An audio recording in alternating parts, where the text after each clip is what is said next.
जब कांग्रेस 70 सीटों की मांग कर रही थी, उस समय कहा गया कि कांग्रेस का क्या जनाधार है। जब राहुल गांधी की वोटर अधिकार यात्रा बिहार में घूमी, उसके बाद कहा गया कि अब देखिए कांग्रेस का क्या माहौल दिखता है। 2020 से पहले की कांग्रेस की बात होती थी, लेकिन 2025 की कांग्रेस की जब बात हुई तो लोगों ने कहा कि कांग्रेस के पास कैसा जनाधार है, किस आधार पर कांग्रेस ज्यादा सीटों की मांग कर रही है। लेकिन राहुल गांधी की वोटर अधिकार यात्रा और प्रियंका गांधी की जब बिहार आगमन हुआ, उसके बाद कांग्रेस में जो जान आई है, सबने कहा कि चुनाव के समय पता चलेगा कि कांग्रेस का क्या जनाधार है। प्रदेश प्रभारी और प्रदेश अध्यक्ष के बदले जाने के बाद कांग्रेस में एक नई ताकत दिखी, और वो ताकत इस चुनाव में दिखा है।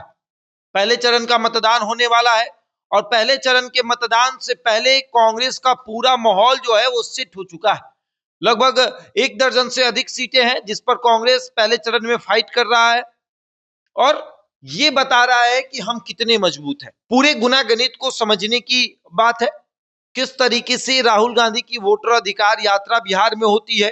प्रियंका गांधी महिलाओं के हित के बारे में बात करती हैं, स्वास्थ्य बीमा के बारे में बात होती है, महिलाओं को 5 डिसमिल जमीन देने की बात होती है, मलिकाना हक देने की बात होती है, 2500 रुपए देने की बात होती है। तो ये पूरा माहौल सेट होता है।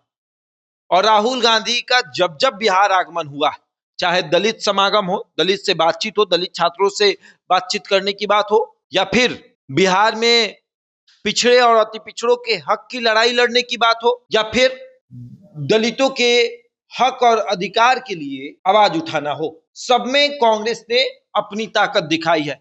कांग्रेस सड़कों पर नजर आई, और उसका परिणाम यह हुआ है कि इस बार कांग्रेस के साथ तमाम उसके पुराने वोटर कार्यकर्ता साथ खड़े हुए।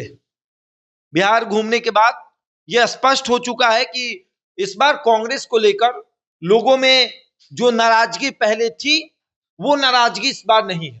नाराजगी पहले इस चीज को लेकर रहती थी कांग्रेस के नेताओं के अंदर और कांग्रेस कार्यकर्ता और वोटरों के अंदर, कि कांग्रेस पैरासूट से उतरे कैंडिडेटों को चुनावी मैदान में उतारता है, वैसे लोगों को टिकट देता है जो पैरासूट से उतरते हैं। तो वैसे लोगों को इस बार टिकट नहीं दिया गया।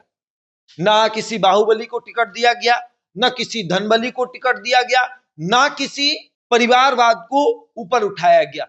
किसी भी बड़े नेता के बेटा बेटी या बहू को टिकट नहीं दिया गया कांग्रेस में। और इससे कार्यकर्ताओं में और वोटरों में एक उत्साह देखने को मिला कि नहीं, कांग्रेस ने एक अलग ट्रेंड सेट किया है, जहां तमाम पार्टियां, जेडीयू हो, भाजपा हो, राजद हो, वामदल हो, सभी पार्टियां जो है वो परिवार को सेट कर रही है।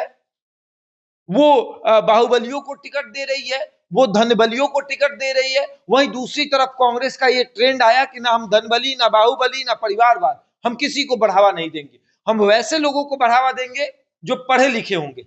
शशांक शेखर जो पटना के उम्मीदवार हैं, पढ़े लिखे IITN को देंगे मौका।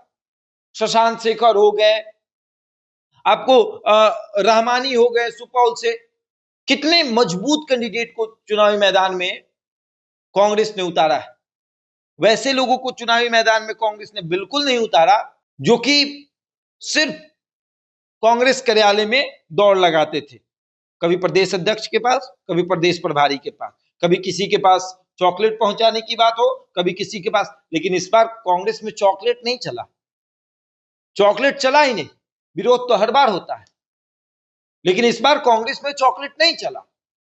और कांग्रेस ने ये दिखाया करके कि इस बार का चुनाव बिल्कुल अलग होगा, और इसका फायदा कांग्रेस को मिल रहा है। इस चुनाव में आधे से अधिक सीट कांग्रेस जो है वो जीत रही है पहले चरण में, और ये दिख रहा है कि कांग्रेस को कितना फायदा होगा। बहरहाल इस खबर में इतना ही। बने हमारे साथ और देखते रहे द इंडिया टॉप।